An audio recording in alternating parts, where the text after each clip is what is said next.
നമസ്കാരം. അമേരിക്കൻ മണ്ണിൽ വെച്ച ഖാലിസ്ഥാൻ ഭീകരവാദിയും സിഖ് ഫോർ ജസ്റ്റിസ് എന്ന സംഘടനയുടെ തലവനുമായ ഗുർപത്വന്ത് സിംഗ് പന്നുവിനെ വധിക്കാൻ ഇന്ത്യയുടെ നയതന്ത്ര ഉദ്യോഗസ്ഥർ ശ്രമിച്ചു എന്നുള്ള ആരോപണത്തിൽ ആദ്യമായി പ്രതികരിച്ചുകൊണ്ട് രംഗത്തെത്തിയിരിക്കുകയാണ് നമ്മുടെ പ്രധാനമന്ത്രി നരേന്ദ്രമോദി. ആരോപണത്തിലെ തെളിവുകൾ തങ്ങൾ പരിശോധിക്കുമെന്നും ഇന്ത്യ US ബന്ധത്തിന് വിഘാതം വരുന്നതൊന്നും തന്നെ ഇന്ത്യയുടെ ഭാഗത്തു നിന്നുണ്ടാവില്ല എന്നുകൂടി മോദി പറയുന്നു. ഫിനാൻഷ്യൽ ടൈംസിന് നൽകിയ അഭിമുഖത്തിൽ വെച്ചാണ് ആദ്യമായി മോദി ഈ വിഷയത്തിൽ പ്രതികരിക്കുന്നത്.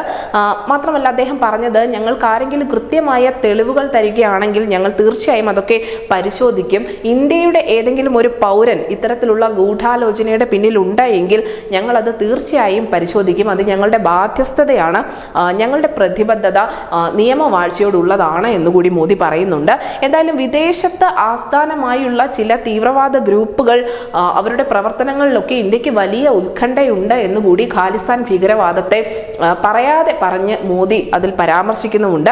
ആവിഷ്കാര സ്വാതന്ത്ര്യത്തിന്റെ മറവിൽ ഇത്തരത്തിലുള്ള ഘടകങ്ങൾ, അതായത് ഈ ഖാലിസ്ഥാൻ ഭീകരവാദം പോലെയുള്ളവ പെരുകുന്നത് വലിയ ആക്രമണത്തിന് പ്രേരിപ്പിക്കുന്നതാണ് എന്നുകൂടി മോദി പറയുന്നുണ്ട്. എന്തായാലും റഷ്യ-യുക്രൈൻ യുദ്ധത്തിൽ ഇന്ത്യയും US തമ്മിലുള്ള ചില അഭിപ്രായ ഭിന്നതകൾ നിലനിൽക്കുന്ന പശ്ചാത്തലത്തിൽ കൂടിയാണ് മോദിയുടെ ഭാഗത്തു നിന്നും ഇത്തരത്തിലുള്ള ഒരു പ്രതികരണം ഉണ്ടായതെന്നതും വളരെ ശ്രദ്ധേയമാണ്. 2024 ജനുവരിയിൽ രാജ്യത്ത് നടക്കാനിരിക്കുന്ന റിപ്പബ്ലിക് ദിന പരേഡിൽ നിന്നും US പ്രസിഡന്റ് ജോ ബൈഡൻ ഒഴിഞ്ഞു മാറിയതും വാർത്തകളിൽ ഇടം പിടിച്ചിരുന്നു. അങ്ങനെ ഗുർപത്വന്ത് സിംഗ് പന്നുവിന്റെ കാര്യത്തിൽ ആദ്യമായി പ്രധാനമന്ത്രി നരേന്ദ്രമോദി പ്രതികരിച്ചിരിക്കുന്നു. ഏകദേശം കാനഡയോട് പറഞ്ഞ അതേ നയം തന്നെയാണ് ഇന്ത്യ വ്യക്തമാക്കിയിരിക്കുന്നത്. ആദ്യം നിങ്ങൾ കൃത്യമായ തെളിവുകൾ കൊണ്ടുവരൂ.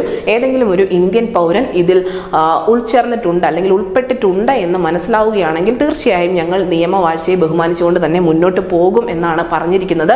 അങ്ങനെ വിദേശകാര്യ മന്ത്രാലയവും വിദേശകാര്യ മന്ത്രിയും അതിന്റെ വക്താവും ഒക്കെ പറയുന്നതിന് മേലെയായി ഇന്ത്യ നയം വ്യക്തമാക്കിയിരിക്കുകയാണ്. പ്രധാനമന്ത്രി നരേന്ദ്രമോദി തന്നെ അത് ലോകത്തോട് പറയുകയും ചെയ്തിരിക്കുന്നു. ന്യൂസ് ഡെസ്ക് ന്യൂസിലെ മലയാളം.